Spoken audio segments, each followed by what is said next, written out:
Nora sat in the cold room. She wore plain cloth, gray and rough against her skin. The fabric scratched, like her life. Her sister Emma shone like the sun. Bright yellow dress, smooth silk, perfect curls that caught the light. The family gathered around Emma. They praised her beauty, her grace, her charm. But when they looked at Nora, their faces changed. Plain, her mother whispered. Too quiet. What use is she? Her father sighed deeply. Heavy, like a weight dropped on stone. You cannot catch a man, they said to Nora. Not like this. The words cut. Sharp, deep. They forced Nora to serve Emma, to stand behind her, to fade into shadow. Go with her. Sit behind her. Stay quiet, her mother ordered. Nora knew this was her punishment, for being born wrong, for not being enough. She was not free. She was not wanted. She was just there. Emma laughed at something. Sweet bells in the air. Their mother smiled with pride, pure joy on her face. But when she looked at Nora, nothing. Cold eyes, empty heart. Nora looked down. Her chest hurt, a tight band around her ribs. She could not breathe right. They planned to wed Emma to a duke. A grand match. A dream for most girls. But for Nora, it felt cruel, like watching someone else live the life she would never have. She was just a shadow by Emma's side. A gray ghost in a bright world.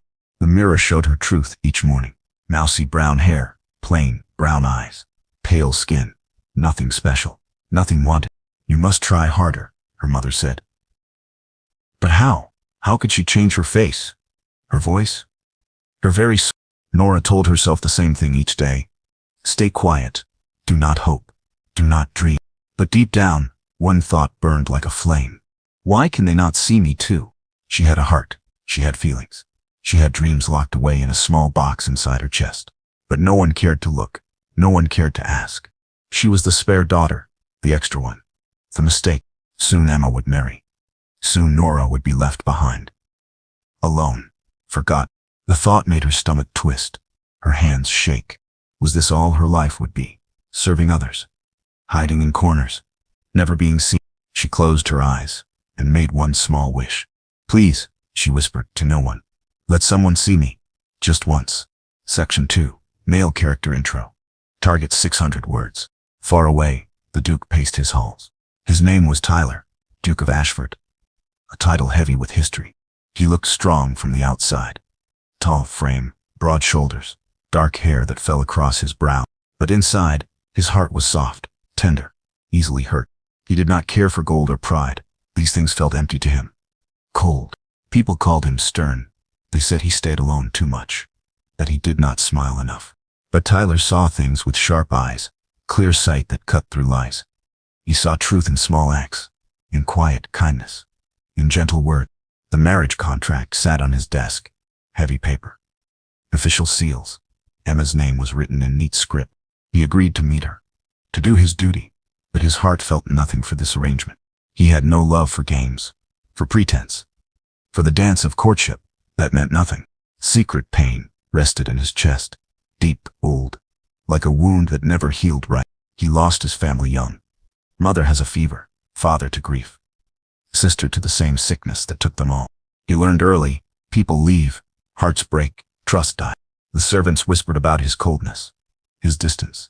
They did not understand, but Tyler was not cold. Not really. He was careful, guarded, afraid. He valued honesty above all else. Truth spoken plain, no masks, no lies. He prized inner worth, the beauty that came from within, from kindness, from strength. He dreamed to meet someone with a kind heart, someone real, someone who would not leave. His study held books on healing, on helping others, on making the world better. He gave money to the poor, helped families in need. But he did it quietly, secret. People thought him cold because they could not see his heart. But it beat strong, warm, ready to love if he could find the right person. The right woman would not want his title, his money, his name. She would want him, just him. He walked to his window, looked out at rolling green fields. Somewhere out there was she waiting. The meeting with Emma was set. 3 days from now. His stomach twisted with dread. Another pretty face, another empty smile, another heart that wanted everything except him. But duty called. Honor demanded it. He would go. He would meet her. He would try. But in his deepest heart, he hoped for something more, something real, Something true. Someone who could see past his walls, past his fear. Someone who could heal the old wounds, fill the empty spaces. Someone like no one he had ever met. He picked up the contract again, read Emma's name, but his heart whispered a different hope. Let there be more than this. Please. Section 3, First Meeting. Target 700 words. Night came soft. Candles burned bright in crystal holders. Light danced on silk walls. The grand ballroom filled with the finest families. Jewels caught the light. Silk rustled like leaves. Nora and Emma entered together. But it felt like Emma entered, and Nora just followed. The hall was full of watching eyes. Hungry stares. Curious whispers. All looked to Emma. She smiled perfectly. Practiced. Bright as the morning sun. Her dress was blue silk. Deep as ocean water. It made her eyes shine like stars. Nora stayed small in the corner. Gray dress. Gray thoughts. Gray heart. Her hands shook like autumn leaves. She tried to still them, but they would not listen. The crowd parted like water. Someone was coming. Then Tyler arrived. Tall, dark coat that fit him perfectly. Each step calm, steady, sure. His presence filled the room. Strong, quiet, real. He walked toward Emma. The crowd held its breath, waiting, watching. This was the moment. The meeting everyone came to see. Emma lifted her chin, smiled wider, ready for her victory. But then, something changed. Tyler's eyes moved. Slow. Careful. Past Emma's bright smile. Past her perfect curls. Past her shining dress. His gaze found Nora. And he stopped, silent, still as still. Their eyes met across the crowded room. Brown eyes to brown eyes. Heart to heart. Time seemed to pause. The world went quiet. Then Tyler moved again, but not toward Emma. He walked to Nora, each step, sure, purpose in his movement. The crowd gasped. Feet shuffled. Whispers rose like wind. What is he doing? Someone hissed. Tyler stopped before Nora, close enough to see her fear, her surprise, her wonder. He bowed, low, deep, respectful, not to Emma, not to the family, to Nora. My lady, he said. His voice was warm. Honey, deep river water, safe harbor. Nora's heart raced like wild horses. Why her? Why not Emma? She looked behind her. Surely he meant someone else. But no one stood there. His gaze stayed firm, steady on her face, like she was the only person in the room. Emma's perfect smile cracked, just a little, like ice in spring. Their mother's face went white, then red, then white again. Your Grace, Nora whispered. Her voice came out small, scared, but real. Would you honor me with a dance? Tyler asked. The words hit the room like thunder. No one moved. No one breathed. Emma was supposed to dance first. That was the plan. The agreement. But Tyler's hand reached out, palm up, waiting. Nora looked at that hand. Strong fingers, gentle offer, choice. For the first time in her life, someone chose her first. Her small hand touched his larger one. Warm skin, steady grip. He led her to the center of the floor. The crowd parted again. But this time, for her, the music began. Soft violin, sweet notes that floated like dreams. Tyler danced with care. He did not press, did not push. He let her find her way. Why me? Nora whispered as they moved. Tyler's eyes were kind, honest. Because you are real, he said simply. Those 4 words changed everything. For the first time, Nora felt seen, truly seen. Not as Emma's shadow, not as the spare daughter, not as the plain one, as herself. As Nora. The dance ended too soon. Something had started. Something new. Something that felt like hope. Tyler bowed again. Thank you, he said. Like she had given him a gift. He walked away then. Duty called him to greet Emma, to be polite. But his eyes found Nora's once more across the room. And in that look, she saw promise. She saw possibility. She saw a future she never dared to dream. Section 4, Daily Life Begins. Target 800. 3 days passed, like a slow river. Then the carriage came. Nora's few things fit in one small trunk. Plain dresses, simple books, a pressed flower from their garden. The ride to Tyler's estate was long, quiet. Her heart beat fast the whole way. She feared it at first. These strange halls, new faces, different rules. What if she did something wrong? What if he changed his mind? But Tyler met her at the door. He smiled softly. Real, like sunrise after a storm. Welcome home, he said. Home, the The word felt warm in her chest. He showed her through the house, room by room, patient, kind. "This is the library," he said. Books lined every wall, floor to ceiling, more books than she had ever seen. Her eyes went wide. "May I read them?" "They are yours now, too," Tyler said. Simple as that. The dining room held a long table. But Tyler pulled out a chair at the small table by the window. "I thought you might like the morning light," he said. He had thought of her, planned for her comfort. No one ever did that before. Days took on a new rhythm. Gentle, peaceful. Tyler showed small acts of care. He pulled her chair when she sat. He poured her tea before his own. He asked if she was warm enough, if she needed anything, if she was happy. Nora blushed each time. She did not know why he cared, but he did. She walked in the garden each morning. Roses and herbs grew wild together. Beautiful chaos. Tyler joined her often. He did not talk much, but his presence felt safe. He asked her soft things about her dreams, her fears, her thoughts on simple matters. He listened closely, really listened, like her words had value. He never spoke harshly, never raised his voice, never made her feel small. This confused her. Men were supposed to be hard, cold, demanding, but Tyler was gentle. Nora found work to do. She could not sit idle. That felt wrong. She helped Mrs. Chen in the kitchen. The cook was kind. Round face, warm laugh. "You have good hands for this," Mrs. Chen said as Nora kneaded bread.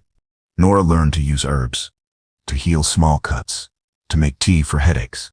She mended torn cloth, fixed broken buttons. Small tasks that felt important. Her fingers were clever, quick. They remembered how to help. One evening, Tyler came to the kitchen. He looked tired, worn. "Your Grace," Mrs. Chen said. "Miss Nora made soup. It will help your cold." Tyler looked surprised. "You made this?" Nora nodded. "Shy. Just simple soup, nothing special." He tasted it slowly, his eyes closed. "It is perfect," he said. Something warm bloomed in Nora's chest. Pride, joy, purpose. She could do things. Good things. Useful things. More days passed. Nora grew braver. She explored more rooms, met more servants. They were kind to her, respectful. They called her Miss and meant it. One maid named Sarah whispered one day, "He likes you, Miss. Really likes you." Nora laughed softly. "Not me, Sarah.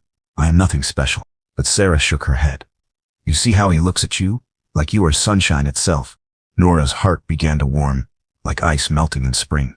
Maybe, just maybe, she was wanted here. Tyler brought her small gifts. A book of poetry. Pressed flowers. A sketch pad for drawing. "I noticed you watched the birds," he said about the sketch pad. "Perhaps you would like to draw them." He noticed things about her. Small things. Important things. At dinner, he asked about her day. He cared about her answers. "The herb garden needs work," Nora said one evening. "Then we shall fix it," Tyler replied. Simple as that. The next morning, gardeners came. They worked where Nora pointed. They listened to her idea.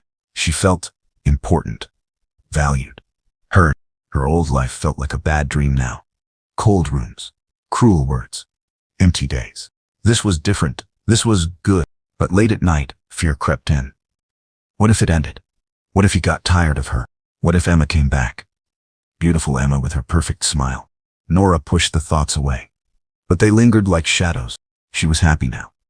Truly happy. But could it last? Section 5, Growth and Learning. Target 700 words. Weeks turned into months. Nora grew stronger each day. Like a flower finally given sunlight. She learned to heal wounds with herbs from the garden. Mrs. Chen taught her which plants helped pain, which ones stopped bleeding. A servant cut his hand on broken glass. Nora cleaned it gently, applied healing paste, wrapped it neatly. "Thank you, miss," he said. "Feels better already." Word spread through the house. Miss Nora could heal things, fix things, help things. She baked bread that rose high and golden, light as air, sweet as honey. Tyler ate 3 slices at breakfast. "Best I have ever tasted," he said. His praise made her glow inside, warm and bright. She learned to keep books for the house, numbers in neat rows, orders for supplies, wages for workers. Her writing was clear. Her math was right. Tyler trusted her with more each week. "You have a gift for this," he said, looking over her work. A gift. Nora had never thought she had gifts before. The local doctor, Dr. James, came to visit. Old man with kind eyes. He saw Nora's herb work, her healing touch. Remarkable, he said. You have natural skill. Would you like to learn more? Tyler nodded. Yes. Before Nora could speak, anything she wishes to learn. So Dr. James brought books. Real medical books with pictures and knowledge. Nora read them hungrily. Like a starved person given food, she learned about bones and blood, about sickness and health, about helping people feel better. Soon servants came to her first when they were hurt. Before calling the doctor, she set a broken finger, treated a bad cough, helped a woman through a difficult birth. She saved my baby, the woman cried. Miss Nora saved us both. People in the village heard about her skills. They came asking for help. Tyler never said no. The door is always open, he told them. Nora felt purpose growing in her chest. Like a seed becoming a tree, she was useful, needed, important. Her hands grew sure and steady. No more shaking, no more fear. She walked straighter now, head up, eyes forward. The mirror showed different things. Same face, but confident now, alive. Tyler saw her glow, her new strength, her growing pride. You are blooming, he said one evening as they walked the garden. Like the roses? Nora asked. Like yourself, Tyler said. Your true self. She did not need beauty to shine. She had something better. She had worth, real worth that came from inside. The servants spoke of her with respect. Miss Nora, this. Miss Nora, that. Not because she was Tyler's choice. Because she earned it. She organized the household smooth as silk. Fixed problems before they grew big. When the cook got sick, Nora ran the kitchen. Meals came out perfect. On time. Delicious. How did you learn all this? Tyler asked, amazed. I watched. I listened. I tried. Nora said simply. But it was more than that. She cared. She paid attention. She wanted to help. Her old family never let her try. Never let her learn. Never let her grow. Here, Tyler encouraged everything. Supported every dream. What else would you like to learn? He asked often. Languages. Music. Art. The world felt full of possibility now. She was not the spare daughter anymore. Not the plain one. Not the shadow. She was Nora. Healer. Helper. Homemaker. She was enough. More than enough. She was valuable. And for the first time in her life, she believed it. Section 6. Emotional connection. Target 700 words. One night in late autumn, rain fell hard against the windows. Wind howled like a lonely wolf. The fire cracked warm in the sitting room. Orange light danced on the wall. Nora sat near the flames, a book in her lap. But she was not reading. She was watching Tyler. He stared into the fire. His face looked sad, distant. Are you well? She asked softly. Tyler turned to her. His eyes held old pain, deep hurt that lived in shadow. Just remembering, he said.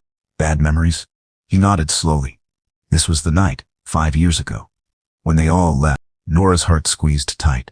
She knew about loss. Different kind, but loss all the same. She set down her book, moved closer. Not too close, but near. Tell me, she said gently. Tyler's voice came quiet, like secrets shared in darkness. Fever took them, one by one.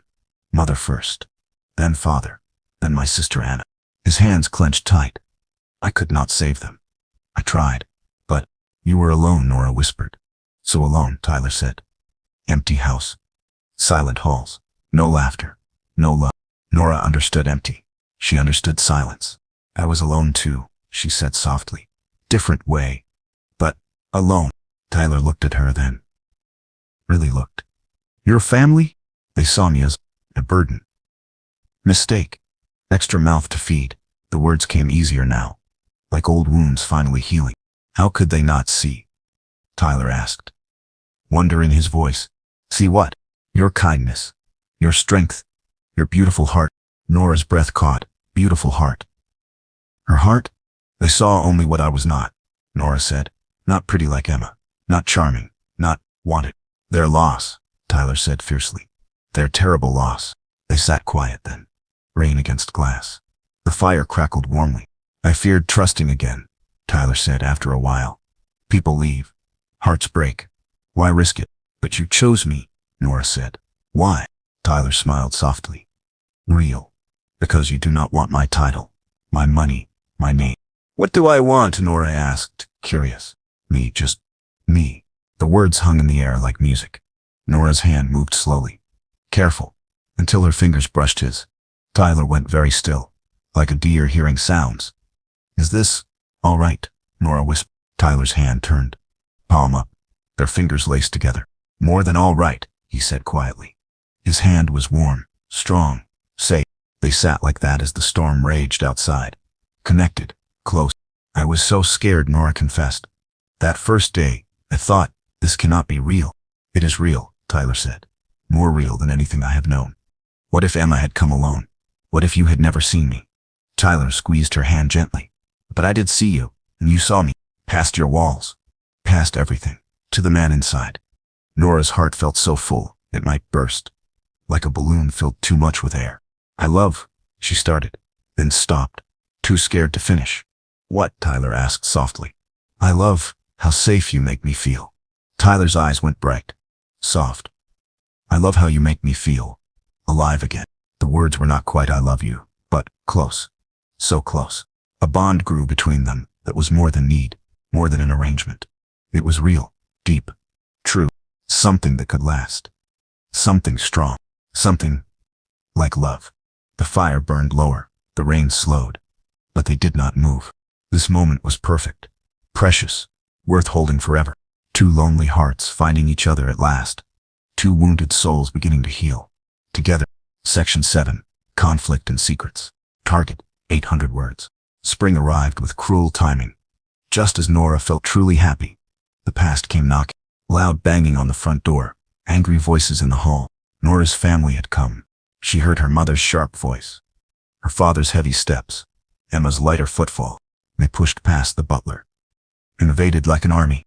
Tyler stood in the doorway, calm, but his eyes were hard as stone. What is the meaning of this? He asked coldly. Nora's mother sneered, face twisted with rage and shame. She is a thief, her mother spat. A liar, a cheat. The words hit Nora like slaps. Her old fears rose up, dark and choking. Explain yourself, Tyler said quietly. Dangerous quiet. The contract was for Emma, her father said. Not this nothing girl. Emma stood silent. For once, her perfect smile was gone. She stole Emma's place, her mother continued. Tricked you somehow. Bewitched you. Nora's hands shook. Her chest felt tight, hard to breathe. The old voices in her head started screaming. You are nothing. You are wrong. You do not deserve this. She has no right, her mother hissed. No beauty, no grace, no worth. Tyler stepped forward. His voice cut like a blade. Enough. The single word filled the room. Powerful. Final. Nora has every right. She is my choice. My only choice. But Nora barely heard him. The old poison was in her blood again. The old doubt. What if they were right? What if she was just fooling herself? The whole town laughs. Emma spoke for the first time. A sweet voice turned bitter. They say you chose the wrong sister. The broken one. Nora felt herself shrinking. Getting smaller, like a flower dying. Her family left with more cruel words. More poison, more hate, but the damage was done. That night, Nora sat by her window, staring at nothing. Tyler found her there, quiet, small, broken again. They are wrong, he said softly. Are they? Nora whispered. Look at me. Really look. I am plain. Ordinary. Nothing special. Tyler knelt beside her chair, took her hands gently. Then I must tell you something. A secret I have kept. He went to his desk, pulled out an old letter, yellow, with a. My mother wrote this before she died. Read it. Nora took the letter with shaking hands. Her writing was faded but clear. My dearest son, I have seen your future in dreams. You will marry not for beauty or status, but for love, true love. Look for the woman with the gentle heart, the healing hands, the quiet strength. She will save your soul as you save hers. Wait for her, my darling boy. She is worth waiting for. Nora's eyes filled with tears. Your mother wrote this 5 years ago, before she died. I promised to wait, to look for the woman she described. Tyler's voice was thick with emotion.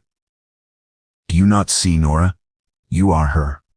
The gentle heart, the healing hands, the quiet strength. But I am not beautiful. You are beautiful to me, inside and out, where it matters. Nora wanted to believe. But the poison was strong. The town thinks. The town does not know you, does not see your worth. But I do. Tyler pulled out another paper, official looking, heavy seal. I had this written the day after we met. A new contract. With your name. Not Emma's. Nora stared at the document. Her name in black ink. Legal. Official. Real. But why? You barely knew me. Tyler smiled softly. I knew enough. You helped the servants. You spoke gentle words.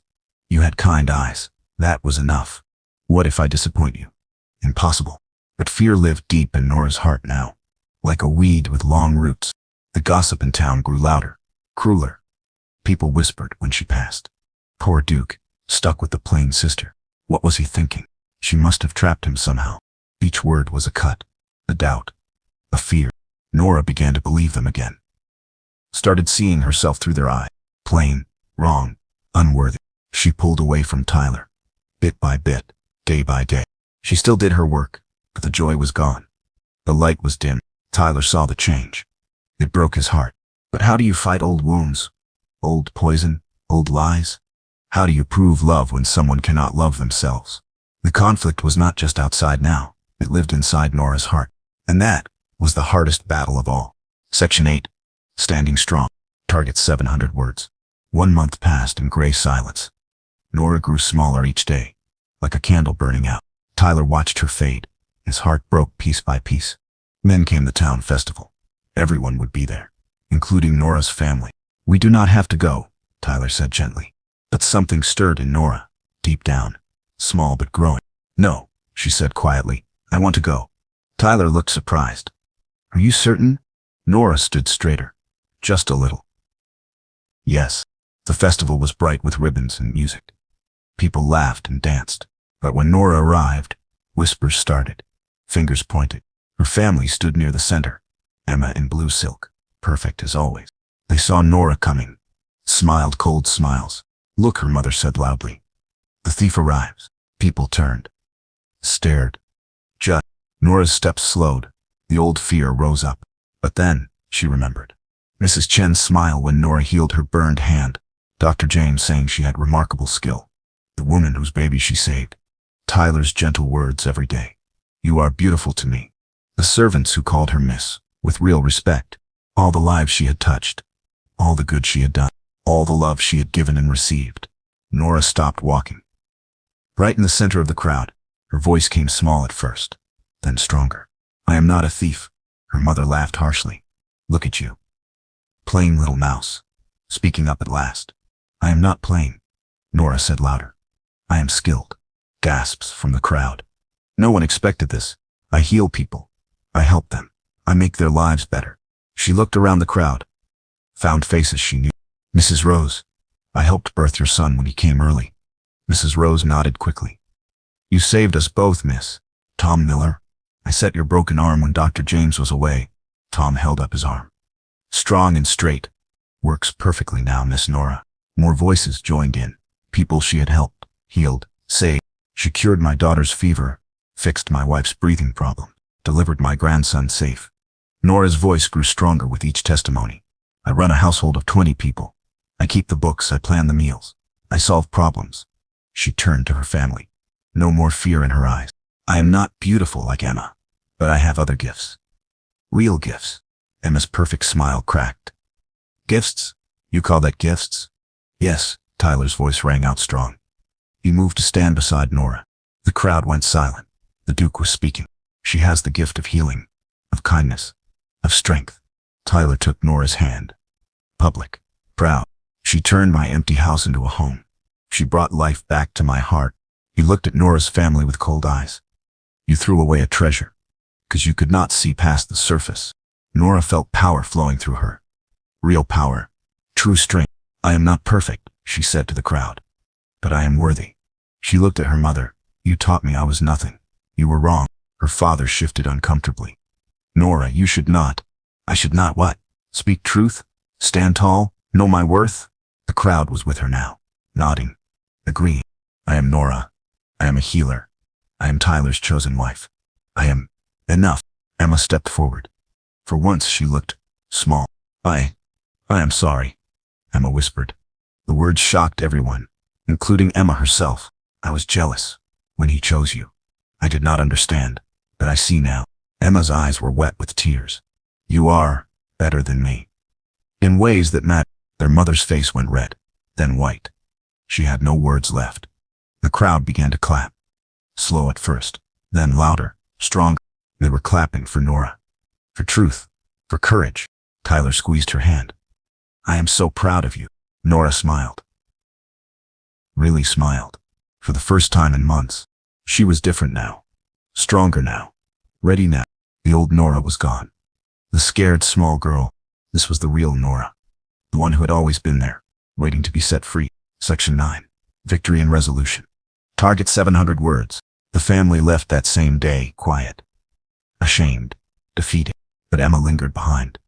She approached Nora carefully, like approaching a wounded animal. May I speak with you? Emma asked softly. Nora nodded, curious more than angry now. They walked to the garden, away from listening ears. I owe you truth, Emma said. Her perfect composure was cracked. Real emotion showed through. I knew, she whispered. When we were children, I knew you were special. Nora looked surprised. What do you mean?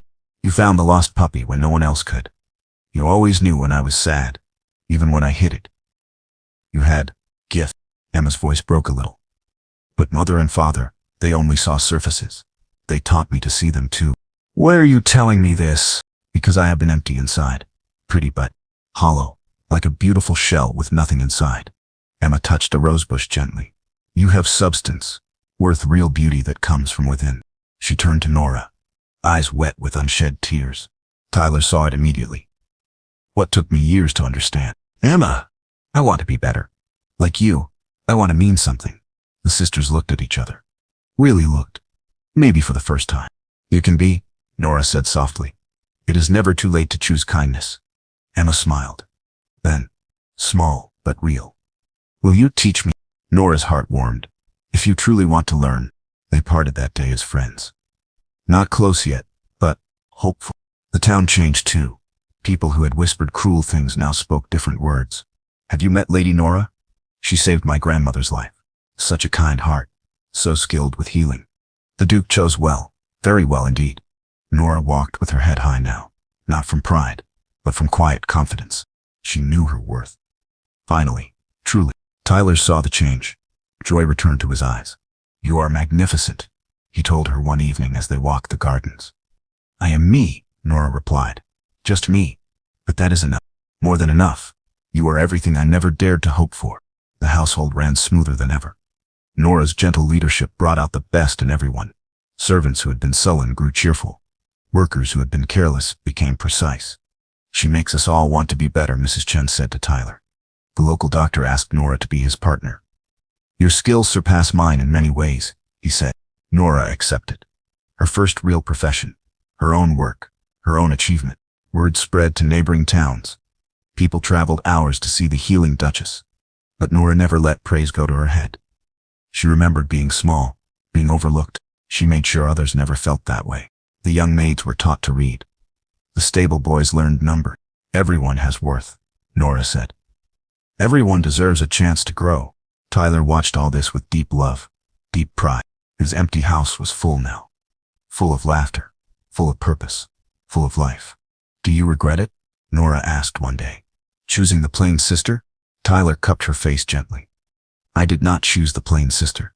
I chose the extraordinary woman. I am not extraordinary. You are to me, you will always be. To me. The old pain was gone from Tyler's eyes, the old emptiness from his heart.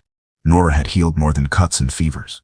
She had healed his soul, and he had healed hers. They were whole now, complete, not because they were perfect, but because they were perfect for each other. The victory was not over her family, not over the town gossips. The victory was over fear, over doubt, over old wounds and cruel lies. The victory was becoming who they were meant to be. Section 10. Happy ending. Target 700 words. 2 years passed, like a gentle river. Slow, peaceful, full of quiet joy. The estate bloomed under Nora's care.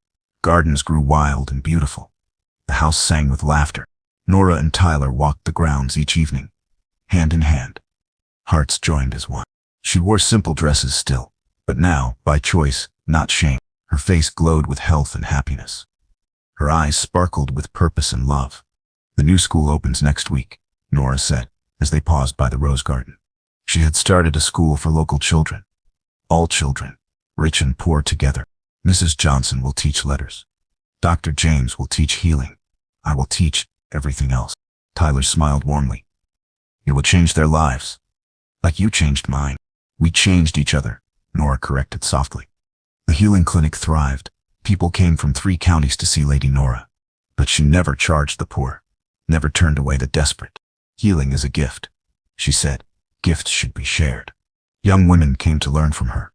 How to heal, how to help, how to be strong. You do not need to be beautiful, Nora taught them. You need to be useful, to be kind, to be brave. She was training a new generation, girls who would know their worth from the start. Emma visited often now. She had changed much, grown in ways that mattered. She worked with orphans in the city. She used her beauty now for good purposes. You were right, Emma told Nora. Real beauty comes from what you do, not how you look. The sisters were close now. True friends. The way sisters should be. Their parents had grown quiet, less cruel. Age and regret had softened them. They never apologized with words. But they looked at Nora differently now, with respect, with wonder, with something like pride. Tyler's estate prospered. Happy workers were good workers. But more than that, it became a place of refuge, of healing, of hope. People came broken and left whole. Like we did, Tyler said to Nora one night, as they sat by their fire, the same fire where they first shared their pain, their fears, their heart. Do you ever miss it? Nora asked. The quiet life? Before all this? Tyler considered carefully. I miss the peace sometimes, but not the emptiness. He pulled her closer. You filled all the empty spaces, made everything bright. A soft cry came from upstairs. Their son, baby James, was waking. Nora rose to go to him. But Tyler caught her hand. Let me, he said gently. He loved caring for their child. This miracle they had made together. Nora watched him go. Her heart was full to bursting. She had everything now. Love, purpose, family, respect. But more than that, she had herself, her true self. Finally free. The maid Sarah appeared in the doorway. Older now, but still kind. Your Grace, Sarah said with a warm smile. Just Nora, Sarah. Always just Nora. I wanted to say, we all see it, you know. See what? How far you have come. How strong you grew. How you changed everything. Sarah's eyes were bright with tears. You saved us all. Not just with healing, but with hope. Hope? That plain girls can be extraordinary. That quiet strength matters. That kindness wins. Tyler returned with baby James. Sweet boy with his father's dark hair and his mother's gentle eyes. The baby reached for Nora, smiled wide. Pure love in his tiny face. He knows he is loved, Tyler said softly. As we all should know, Nora replied. She looked around their sitting room, fire crackling, family close, hearts full. The girl who once sat in a cold gray room was gone forever. This was Nora now. Healer, teacher, mother, wife, leader, friend. She was beloved. She was respected. She was strong. But most important of all, she was free. Free from old wounds. Free from cruel voices. Free from small dreams. Free to be exactly who she was meant to be. The mirror in their bedroom showed her truth each morning. Not a plain girl anymore, but a woman of worth, of substance, of deep, real beauty. Tyler saw it. Their son saw it. The whole world saw it now. But best of all, Nora saw it too, and she would never ever forget again. Their love story was complete, but their life together was just beginning. Forever and always, they would choose each other. Forever and always, they would be enough. Harper stood by her bedroom window. Snow fell hard outside. Her hands shook as she touched the glass. Tomorrow is her sister's wedding day. Emma would wear white silk. She would smile like a princess. The whole town would cheer. But Harper was the mistake. She looked at her reflection. Plain brown hair, small brown eyes, and her left hand. The scar ran from thumb to wrist. A cooking accident when she was 12. Her mother never let her forget it. Damaged goods, her mother would say. Who will want you now? Her sisters were perfect. Emma had golden hair and blue eyes. Sarah had a tiny waist and perfect skin. They laughed like music. Men lined up to court them. Harper worked in the kitchen. She served at parties. She cleaned their rooms. She was invisible. Gifts. The bedroom door opened. Her father stepped in. His face was cold, hard, like winter stone. Pack your things, he said. Harper's heart stopped. Father? You heard me. Pack. Tonight. She turned around. Her legs felt weak. I don't understand. Emma is marrying the mayor's son tomorrow. Important people will come. They cannot see you here. The words hit like ice water. Where will I go? Her father's eyes showed nothing. No love. No care. That is not my problem anymore. Father, please. I have nowhere. You are a shame to this family. You always were. Emma needs a perfect wedding.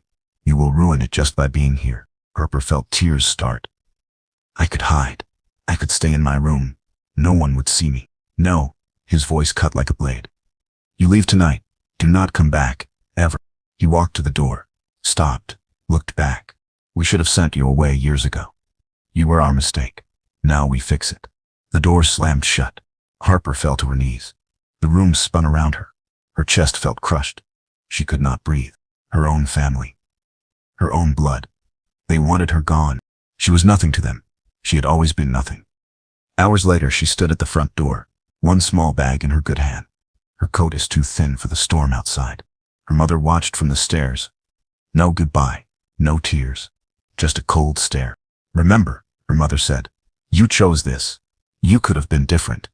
Better. But you stayed. Wrong. Harper opened the door. Wind bit her face like knives. Snow swirled thick and wild. She looked back one last time. The house was warm. Golden light glowed in the windows. Her family sat by the fire. Happy, laughing. Without her, she stepped into the storm. The door closed behind her with a final click. The cold hit her like a wall. Her thin boots sank deep in the snow. Each step hurt. Each breath burned her lungs. She walked down the road, away from everything she knew, into the darkness. Where could she go? Who would take her? A scarred girl with nothing. The wind howled around her. It sounded like voices, mocking voices. Worthless. Broken. Wrong. Her feet grew numb. Her fingers turned blue. The bag felt heavy as stone. She stumbled. Fell. Snow filled her mouth. She crawled forward on her knees. Fell again. Street. Why keep trying? She whispered to the empty night. Why live? No one loved her. No one wanted her. Even her own family threw her away. She lay in the snow, so cold now, so tired. Her eyes closed. Maybe this was better. Maybe death was kinder than life. She whispered goodbye to the dark sky above. But then, a sound. Hooves on frozen ground. Getting closer. Through the storm, a rider appeared. Tall, dark cloak, strong horse. The man looked down at her. She could not see his face in the shadows. He jumped down, knelt beside her. His hands were gentle as he lifted her up. You are safe now. His voice was deep. Calm. I have you. Harper tried to speak, but darkness took her. She fainted in his strong arm. The last thing she heard was his voice again. Soft. Determined. She will not die tonight. Not while I breathe. The man who saved Harper was Logan. Once he had been Duke of Westfield. Rich. Powerful. Respected. Now he was nothing. An exile. A ghost. 3 years ago, his world fell apart. His younger brother James betrayed him, lied to the court, said Logan stole money from the crown. It was not true. But who would believe a duke over written proof?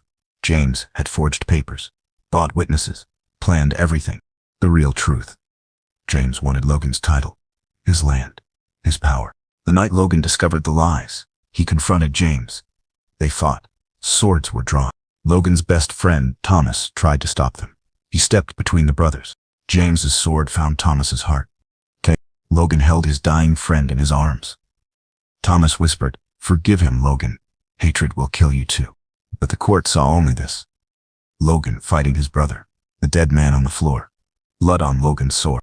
They stripped away his title, his lands, his name. They cast him out into exile. "You are dead to us," the king declared. "Never return." Logan rode away that night. His heart is broken. His life was destroyed. He could have fought back, proved his innocence. But Thomas was gone, and hatred was eating Logan's soul. So he disappeared, vanished like morning mist. For 3 years, Logan lived in the wild northern lands, far from courts and cities, away from people who knew his name. He bought a small house with his last gold, simple place. Stone walls, warm fire, enough. The local people whispered about him. Strange man, keeps to himself, might be dangerous. But Logan was not dangerous. He was broken. He helped travelers lost in storms, fed hungry children, healed sick animals. He asked for nothing, expected nothing. He lived like a ghost, half alive, waiting for nothing. But tonight, seeing Harper in the snow, something changed. He saw her face, young, scared, abandoned, just like him. She knows this pain, he thought, as he carried her home. She knows what it means to be thrown away. His horse moved fast through the storm. Harper was light in his arms, but her breathing was weak. "Stay with me," he whispered. "Do not give up now." Why did he care? Why risk helping a stranger? Maybe because saving her meant saving something in himself. Maybe because good people should not die alone in the cold. Maybe because Thomas would have wanted him to help. Logan kicked open his door. Warmth hit them like a wave. He laid Harper on his bed, built up the fire, brought hot water and a clean cloth. Her lips were blue. Her skin was white as snow, but she was alive. He sat beside her, watched her breathe. "You will live," he said to her sleeping form. "I promise you that." For the first time in 3 years, Logan felt purpose again. Someone needed him. Someone he could actually save. He would not fail this time. He would not let another good person die. Harper woke to the smell of bread baking. Warm. So warm. Thick quilts covered her. A fire crackled nearby. Where was she? She blinked. Tried to sit up. Her body ached like she had been trampled by horses. "Easy." A voice. Male. Gentle. "You are safe now." Harper turned her head. A man sat in a chair beside the bed. Dark hair. Kind eyes. Strong jaw. Fear shot through her. She pulled the quilts up to her chin. "Who are you? Where am I?" "My name is Logan. This is my home. You were dying in the snow last night. I brought you here." Harper's mind raced. A stranger's house. A strange man. This could be a trap. "I should go," she whispered. "In this storm, you would die before you reached the road." She listened. Wind still howled outside. Snow still beat the window. "I have no money," she said quickly. "I cannot pay you."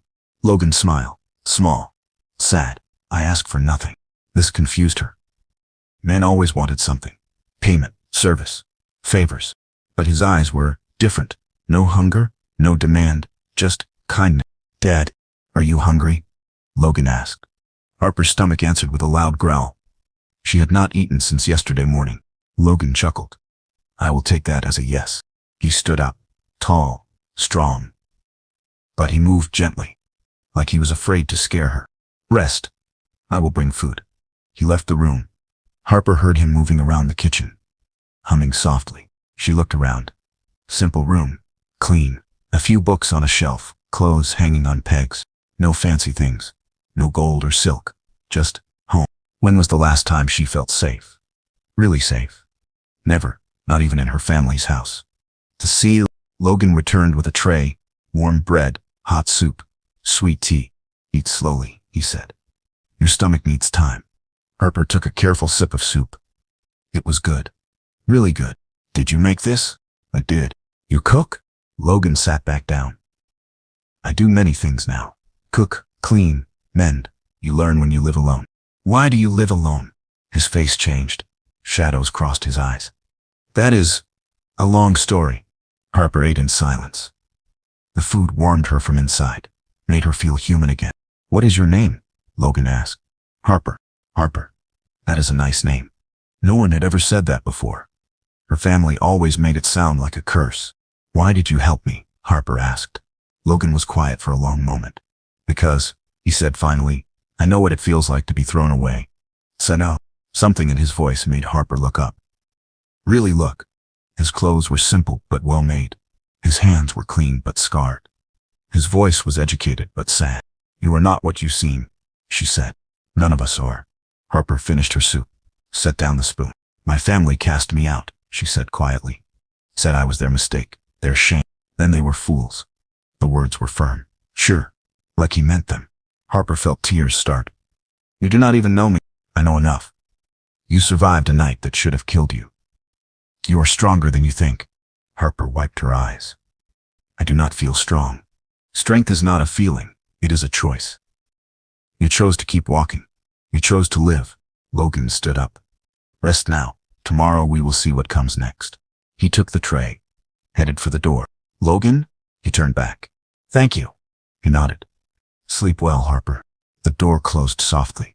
Harper lay back in the warm bed. For the first time in years, she felt something strange. Hope. 3 days passed. The storm finally ended. The sun came out. Snow sparkled like diamonds. Harper felt stronger. Her color came back. Her hands stopped shaking. But where could she go? She had nowhere. No one. Logan never asked her to leave. Never made her feel unwanted. Instead, he gave her small tasks. Would you help me feed the chickens? Could you mend this shirt? Simple things. Easy things. But they made her feel useful. Harper learned Logan's daily routines. He woke before dawn, fed his animals, chopped wood, fixed whatever was broken. He cooked simple meals, read books by the fire, helped neighbors when they needed it. A quiet life. A peaceful life.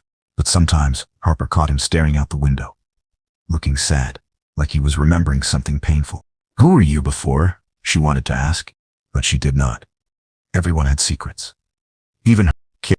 On the 4th morning, Harper woke to find Logan already gone. She dressed quickly, went to the kitchen. A note on the table. Gone to help sick child in village. Back by evening. Make yourself at home. Make herself at home. When had anyone ever said that to her? Harper looked around the empty house. She could leave now, walk away. He would never find her. But where would she go? Instead, she started breakfast. Found eggs from the chickens. Baked fresh bread. Made coffee. It felt good to work, to be useful. With Chen, Logan returned at sunset.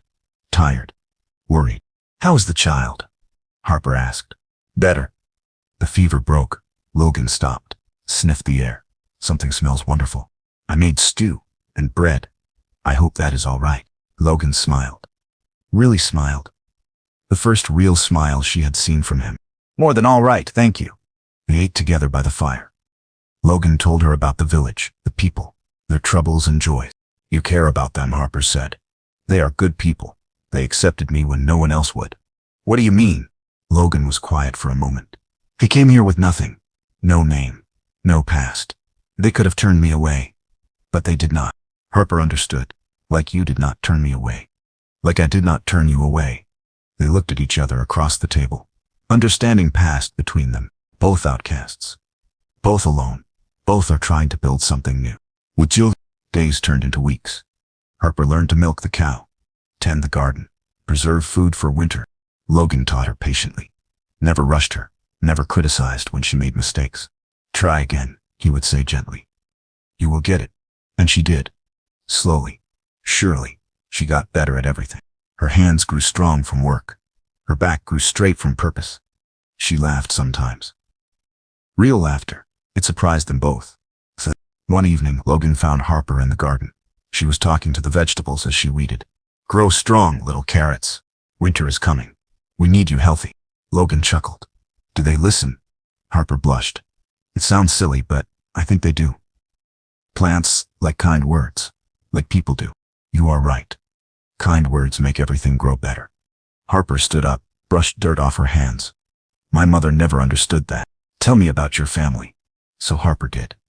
She told him about Emma and Sarah, about being the unwanted daughter, about years of criticism and cruelty. They made me feel like I was born wrong, she finished. Logan's jaw tightened.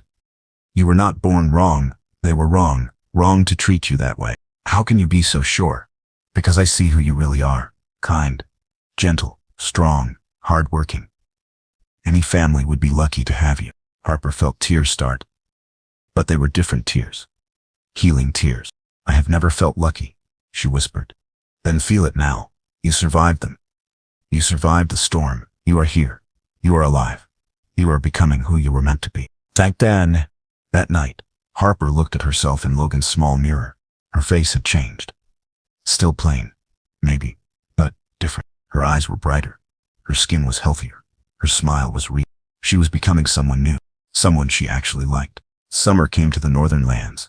Harper's garden bloomed like a miracle. Vegetables grew large and sweet. Herbs smelled rich and green. How do you do it? Logan asked, amazed. I listen to them, Harper said simply. Plants tell you what they need. You just have to pay attention. Word spread to the village. People came to see Harper's garden, to ask for advice. My tomatoes are dying, said Mary, the baker's wife. Harper knelt by the sad plants, touched the soil, smelled the leaves. Too much water, she said. And they need more sun. Move them here. Water them only when the soil feels dry. A week later, Mary's tomatoes were thriving. More people came. Harper helped them all. She taught old John how to save his apple trees. Showed young Anne how to grow healing herbs. Helped the minister's wife start her first vegetable patch. You have a gift, Logan told her one evening. It is not magic, Harper said. Just caring. Paying attention. That is magic enough. Harper felt pride swell in her chest. Real pride. In herself. In something she could do well. Her family had always made her feel useless. But here she mattered.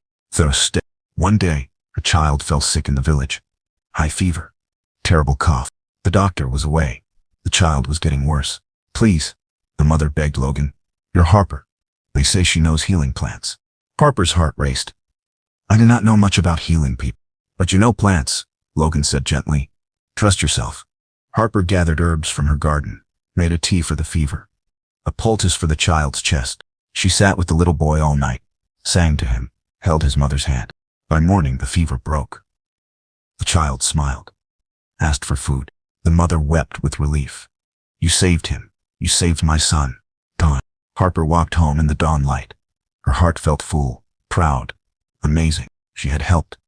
Really helped. Saved a life. Logan waited for her at the door. How is he? Better. Much better. Harper's eyes shone. I did it. Logan. I really helped him. Logan pulled her into his arms, held her tight. I am so proud of you. Harper felt something shift in her chest. A warmth that had nothing to do with herbs or healing. She pulled back, looked up at Logan's face. When had she started caring about what he thought? When had his opinion become so important? When had she started loving him? The thought scared her. Love was dangerous. Love meant pain. But Logan was different. He saw her, really saw her, not as broken, not a mistake, as herself, as valuable, as worthy. I should check on the child again later, she said, stepping away. Of course. Logan's voice was gentle. Understand. But his eyes held something new too. Something that made Harper's heart race and her knees weak. Something that felt like possibility. Summer nights were long and warm. Harper and Logan sat by the fire after supper. Talking. Always talking now. About books. About dreams. About the past that hurt them both. What was your brother like? Harper asked one evening. Before everything went wrong. Logan stared into the flames. James was charming. Everyone loved him. He could make people laugh. Make them feel special. And you, I was the serious one. The responsible one. I followed rules. Did my duty. Logan's voice grew bitter. Much good it did me. Harper reached over, touched his hand. It was not your fault. Sometimes I think, maybe if I had been different, less rigid, more like James. No. Harper's voice was firm. James chose to betray you. That was his choice. He's evil, not yours. Logan looked at her. Really looked. How did you become so wise? Pain teaches wisdom, whether we want to learn or not. Turns to. They sat in comfortable silence. Harper's hand was still on his. Harper. Logan's voice was soft. Yes, I need to tell you something. About why I really left court. Harper's heart stuttered. You do not have to. Yes, I do. Logan turned to face her fully. Because this matters now. You matter now. Harper felt her breath catch. Logan, I killed a man, Harper, my friend. The best man I ever knew. The words hung in the air like smoke. Tell me, Harper whispered. So Logan did. He told her everything about James' betrayal, about Thomas's death, about the exile and shame. I see Thomas sometimes. Logan finished. In dreams. He tells me to forgive, to live. But I do not know how. That. Harper was quiet for a long time. Your friend, she said finally. Thomas, what would he think of you now? What do you mean? You saved my life. You helped the villagers. You are kind, gentle, good. Harper's eyes were bright with tears. I think Thomas would be proud. Logan's breath caught. Harper, you are not a killer, Logan. You are a healer, a protector, the man who saved me when my own family threw me away. But the guilt will always be there. But it does not have to rule you. Harper squeezed his hand. You honor Thomas by living well, by being good, by saving people like me. Logan brought her hand to his lips, kissed her scarred palm gently. You save me too, he whispered. Every day, just by being here. We saw the air between them changed, became electric, dangerous. Harper felt her heart racing. Her cheeks were burning. Logan was looking at her like she was beautiful. Harper, his voice was rough. I know. She could barely breathe. I feel it too. This is dangerous. Everything good is dangerous. Logan cupped her face in his hands. You could do so much better than a broken duke with blood on his conscience. Harper smiled through her tears. I am a scarred girl whose own family cast her out. We are both broken, Logan. Maybe that is why we fit. He leaned closer. So close she could feel his breath. If we do this, if we cross this line, there is no going back. I do not want to go back. I want to go forward. With you. Logan kissed her then. Soft, sweet, full of promise. Harper had never been kissed before. Had never thought anyone would want to kiss her. But this was perfect. This was love. They broke apart, foreheads touching, hearts racing. I love you, Logan whispered. God help me, I love you. I love you too, Harper whispered back. I never thought, never dreamed, that someone could love you? Yes, Logan smiled. Then we are both learning something new. They held each other by the dying fire. Two broken people becoming whole. Two lost souls finding home. Autumn came early that year. Harper woke one morning to frost on the windows. The air is sharp and cold. Winter is coming, Logan said at breakfast. We should go to town today, get supplies. Harper nodded, but her stomach felt tight, nervous. She had not been around many people since the night she almost died. What if someone recognized her? What if word got back to her family? The town was busy. Market day. People everywhere. Harper pulled her shawl up, kept her head down, but Logan walked proudly beside her. Introduced her to everyone. This is Harper. She has been helping me with the garden and the healing. People smiled. Were kind. We heard about little Tommy. Thank you for saving him. Harper felt herself relaxing. These were good people. Safe people. But then, Harper Miller. Harper's blood turned to ice. She knew that voice. She turned around. Her sister Sarah stood there, beautiful as always, but her face was cold. Angry. I thought you were dead, Sarah said loudly. Father said you died in the storm. People stopped talking, started staring. Logan stepped closer to Harper. Is this your sister? Unfortunately, Sarah's voice was sharp as glass. Though we disowned her months ago. Died. Harper felt all her confidence cracking. Her old fears rushing back. Sarah, she whispered. What are you doing here? Emma's husband has business here. I came along to shop. Sarah looked Harper up and down. You look different. She looks healthy, Logan said firmly. Happy? Sarah laughed. Cold. Mean. Happy? This is Harper we are talking about. She has never been happy a day in her life. That is enough. Logan's voice was dangerous now. And who are you? Sarah's eyes narrowed. What are you to my ruined sister? Harper wanted to disappear, to run. Everyone was watching now, listening. I am Logan, and Harper is not ruined. She is remarkable. Sarah's laugh got meaner. Remarkable? Look at her hand. Look at her face. She is damaged goods. Always was. Harper felt tears starting. All her old shame rushing back. Maybe Sarah was right. Maybe she was just fooling herself. Maybe Logan would see the truth now and stop. The voice was Harper's own, stronger than she expected. Stop talking about me like I am not here. Sarah blinked, surprised. Harper stepped forward. Her heart was pounding, but her voice was steady. Yes, I have a scar. Yes, I am plain. But I am not damaged goods. I am a person. With feelings. With worth. Harper, Sarah started. No. You listen now. Harper's voice grew stronger. You and Emma, and mother and father. You made me believe I was worthless. But I am not. I help people. I heal them. I grow things. I matter.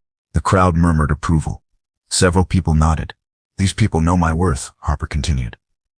Logan knows my worth. And finally, I know it too. Yo. Sarah's face went red. How dare you speak to me that way? How dare I? Harper's eyes blazed. How dare you treat your own sister like garbage for 20 years? Sarah looked around, saw the disapproving faces. The people are choosing Harper's side. You will regret this, she hissed. I will tell father, tell everyone what you really are. Tell them, Harper said calmly. Tell them I am alive. Tell them I am happy. Tell them I found people who actually care about me. Sarah turned and stalked away. but not before throwing one last poisoned look. "This is not over," she snarled. "Richard." The crowd slowly dispersed. People patted Harper's shoulder, told her she did well. But Harper was shaking now. The adrenaline is wearing off. "Come," Logan said gently. "Let us go home." They rode back in silence. Harper's mind was spinning. "She will cause trouble," Harper said finally. "Let her try. You do not understand. My family, they have money. Influence. They could hurt you." Logan pulled his horse to a stop. "Harper, look at me." She did. "I have lost everything before. Title, land, name. But I survived. We will survive this too. But what if? No what ifs. We face whatever comes. Together." Harper nodded. But fear still lived in her chest. Sarah would not give up. Harper knew her sister too well. This was just the beginning. Talia. That night, Harper could not sleep. She stood by the window, watched the dark woods. Half expected to see torches, angry faces. Logan found her there. "Come to bed." "I am scared," she whispered. "I know, me too." "Really?" Logan pulled her close. "I almost lost you once to the cold. I will not lose you to them. Promise?" "Promise." But even as he held her, Harper wondered. Could love really win against hatred? Against family poison? Could two broken people really build something strong enough to last? She hoped so. She had to hope so. Because losing Logan now would kill her. And she had finally learned how to live. 2 weeks later, they came. Harper was in the garden when she heard the horses. Multiple horses. Coming fast. Her heart sank. She knew who it was before she looked. Her father. Her mother. Sarah. And Emma with her new husband. They looked like an army. Cold. Determined. Angry. Logan came out of the house. Stood beside Harper. "Stay calm," he whispered. "Remember who you are now." Harper nodded, but her hands shook. Tut. Her father dismounted first. His face was stone. "Harper." "Father." Her voice was steadier than she felt. "You will come home with us. Now." "No." The word surprised everyone, including Harper. Her mother spoke up. "Do not be foolish, child. We are your family. You disowned me, cast me out to die. Remember?" Emma laughed. "Pretty. Cruel." "Oh, Harper. Always so dramatic. We knew you would find somewhere to go. You knew I would die in that storm. You counted on it." "Well," her mother said coldly, "here you are. Alive. So come home. Your room is waiting." "You." Harper looked at her family. Really looked. Her father's expensive clothes. Her mother's jewels. Emma's silk dress. They looked rich, important, powerful. But they looked empty too. Cold. Loveless. "Why?" Harper asked. "Why do you want me back now?"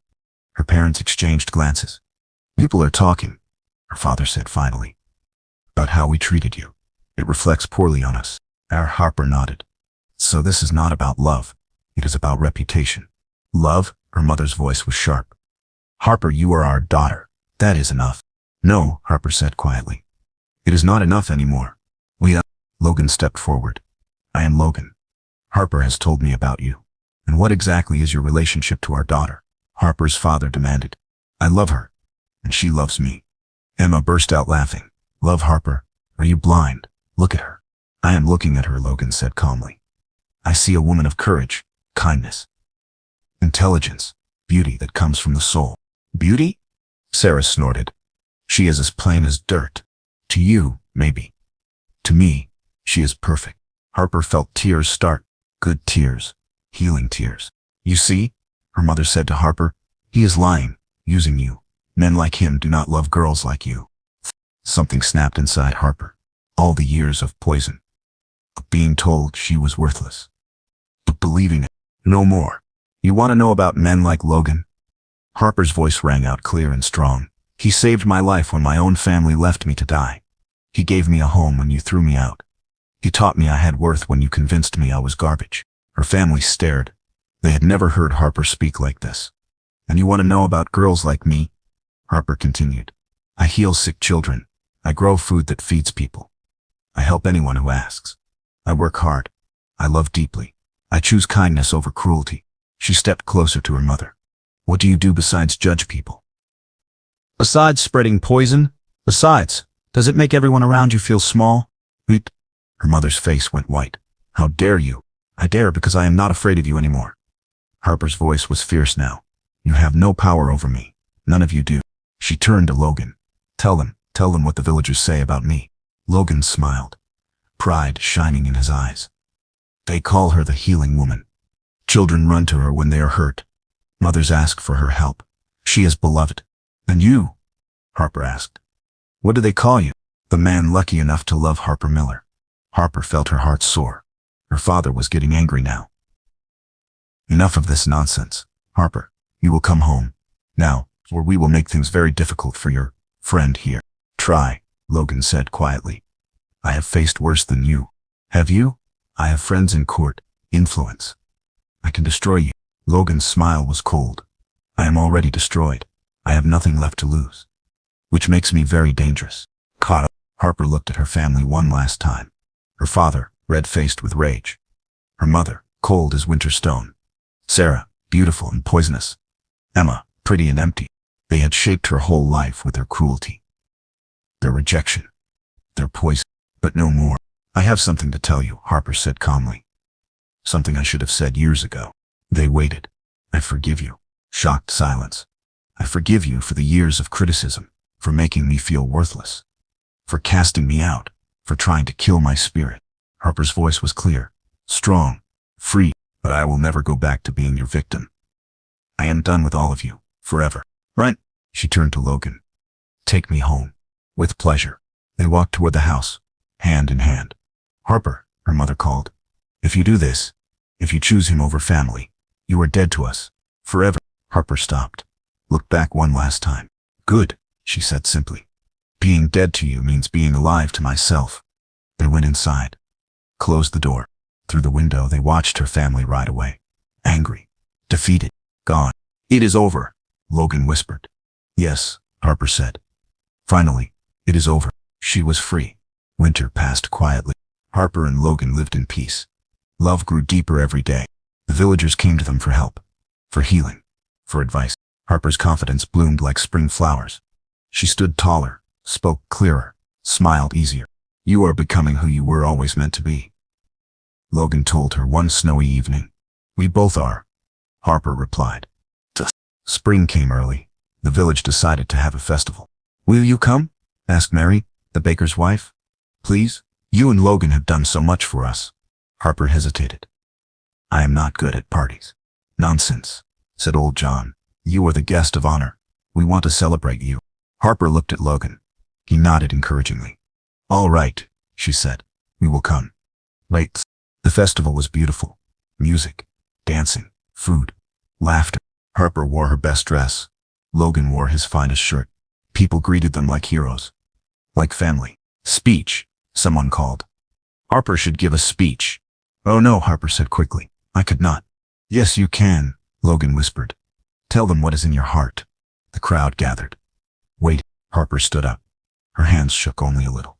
As she began. Then stopped. Started again. A year ago I was dying in the snow. My own family had cast me out. I thought my life was over. Murmurs of sympathy.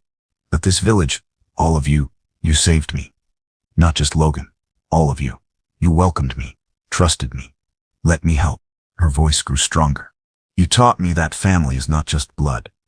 Family are people who choose to love you, who sees your worth, who help you become your best self. So thank you, Harper continued, for giving me a home, a purpose, a life worth living. The crowd erupted in cheers. People wiped tears from their eyes. Logan pulled Harper into his arms, kissed her right there in front of everyone. More cheers. More laughter. Marry her, someone shouted. Marry the girl. Logan and Harper looked at each other, both blushing, both hoping. Well? Logan asked softly. Will you? Yes, Harper whispered. Yes, I will. The crowd went wild. They married a month later. Simple ceremony, village church. All their friends are there. Harper wore white flowers in her hair. Logan wore his father's ring. No fancy dress. No golden carriage. No titled guests. Just love, pure and true and strong. Do you take this woman? The minister began. I do, Logan said firmly. Forever. Do you take this man? I do, Harper said, tears streaming down her face. With all my heart. Then I pronounce you husband and wife. They kissed as the bells rang out across the valley. Mr. and Mrs. Logan, partners. equals whole. That night, they sat by their fire. Married now, complete. Any regrets? Logan asked, stroking Harper's hair. Only one, Harper said. Logan tensed. What? Harper smiled. I regret that it took so long to find you. Logan laughed, kissed her again. We found each other when we needed to. That is what matters. Do you think? Harper hesitated. Do you think Thomas would approve? Logan was quiet for a moment. Then he smiled. I think Thomas sent you to me. I think he knew I needed saving too. Harper curled up against Logan's chest. Safe, loved, home. Outside, snow began to fall. But inside, all was warm. All was well. All was perfect. 5 years later, Harper stood in her garden, the largest garden for miles around. Rows of vegetables, herbs for healing, flowers for beauty. Children played between the plants. Village children who came to learn, to help, to be loved. Aunt Harper, they called her. Look what we found. Harper smiled, knelt down to see their treasures. A perfect tomato, a butterfly cocoon, a smooth stone. Beautiful, she said to each discovery. Tell me about it. Benja. Logan watched from the doorway. His heart is full. Harper was glowing, literally glowing with happiness. Her hair was longer now, braided with flowers. Her dress was as green as summer leaves. But her smile was the most beautiful thing he had ever seen. Papa Logan. A little girl ran up to him. Look, the beans are ready. Are they? Logan scooped up the child. We should pick them for supper then. The little girl was not their blood child. Neither were the boys chasing chickens, or the babies sleeping in the house. They were village children. Orphans. Lost ones. Harper and Logan took them all in, gave them love. Family, hope, to live. How many now? Logan had asked last month. 7, Harper had replied. Is that too many? Never too many. Love multiplies. It does not divide. And it was true. The more children they loved, the more love they had. Their house was full, noisy, chaotic, perfect. That evening, after the children were in bed, Harper and Logan walked through the village. People waved from their windows, called out greetings. Evening, Logan. Evening, Harper. They were beloved here. Respected, valued. Logan ran the village school now, taught reading and writing and numbers. Harper was the official healer. People came from other villages to see her. They had built a good life, a meaningful life. Together. Remember our first walk through town? Logan asked. When was Sarah so cruel? When you stood up to her. When you found your voice. Harper smiled. I was so scared that day. You were magnificent. They passed the church where they were married, the school where Logan taught, the clinic where Harper healed. All theirs. All built with love and work and hope. Do you ever wonder, Harper began, about your family? If they are well? Harper nodded. Sometimes. But then I remember, they are not my family anymore. You are. The children are. The village is. Logan squeezed her hand. I love you, Harper. Logan. I love you too, Logan. Logan. They both laughed. It was an old joke between them. They reached their house. Warm light glowed in the windows. Through the glass, they could see their children, reading, playing, being safe and loved. Look what we built, Harper whispered. Look what we saved, Logan replied. They had saved each other, and then they had saved others. Broken people healing broken people. Lost souls helping lost souls find home. Ready to go in? Logan asked. Always. With you I am always ready. They walked inside, into warmth, into laughter, into love, into the life they had chosen. The family they had built, the happiness they had earned. That night, as every night, Logan and Harper sat by their fire. The children are asleep upstairs. The village was quiet around them, just the two of them. Still in love, still grateful. Thank you, Harper whispered. For what this time? For seeing me, for saving me, for loving me. Logan kissed her forehead. Thank you for letting me. Outside, snow fell gently. The first snow of another winter. But inside, all was warm. All was bright. All was perfect. And in her dreams that night, Harper heard a voice. A kind voice.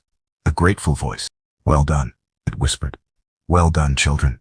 Live well, love well, be happy. And they were, forever and always. They were.